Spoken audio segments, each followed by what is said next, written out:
A fiery message from Isabela Vice Mayor Harold Respicio. The Vice Mayor of Reyna Mercedes claimed that President Bongbong Marcos may indeed be, quote, high, echoing the words of presidential sister Senator Amy Marcos, who exposed PBBM's alleged drug use in the INC rally. Speaking on BNC's The Spokes, Respicio said that if members of the administration's cabinet are openly clashing, it only proves that the president has no control over his own government.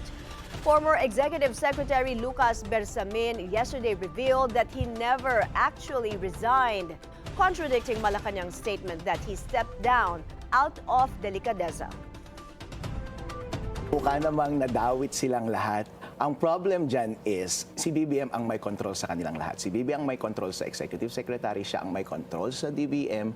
Kahit sabihin pa nilang love nila si BBM, pero sir, ikaw ang nagsusupervise sa kanila. Ikaw dapat ang maging leader. Kontrolin mo sila. Kung gusto mo silang paalisin, edi sabihin mo explicitly, publicly, na umalis na sila dyan sa pwesto nila. Wala naman silang magagawa.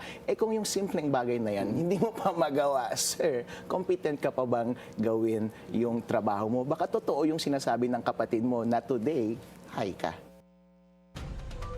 Respicio also called the newly reorganized Judicial Integrity Office being pushed by Senator Panfilo Lacson as nothing more than a distraction. He said it appears to be an admission that the judiciary is ineffective in curbing corruption in the country.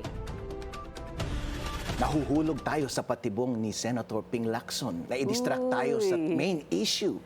Kasi ginugulo nila tayo, sabi nila, nagkulang ang judiciary, nagkulang si Bersamin, ayusin na natin yung judiciary. Sir, sapat na kung anuman ang mga proseso sa ating gobyerno ngayon na panagutin kung sino man ang nanagot. Meron bang pumipigil sa iyo na panagutin si Bersamin ngayon at lahat ng mga sinabing tauhan ni Zaldico? Panagutin mo sila. Ang daya-daya mong sinabi na measures para maayos ang gobyerno natin. Bakit hindi mo gamitin kung ano yung mga measures na meron ngayon at panagutin mo sila? Gusto kong makakita ng kaso, gusto kong may makulong before Christmas and preferably umalis na si BBM.